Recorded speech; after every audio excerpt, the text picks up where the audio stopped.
விஷயங்கள் என்ன? கப்பல் ஓட்டிய தமிழர்களை பற்றித்தான் நினைவு கொண்டிருப்பார்கள்.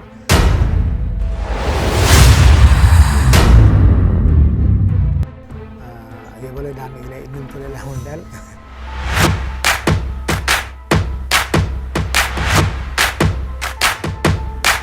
முதல்ல எங்கே போக போகிறோம்டா, சிறப்பாக இந்திர விழா என்று சொல்லி கண்டறியாத விழா அவர் ஓடுனா எட்டி பிடிச்சி இழுத்து தலையை மாட்டிக்கணும்.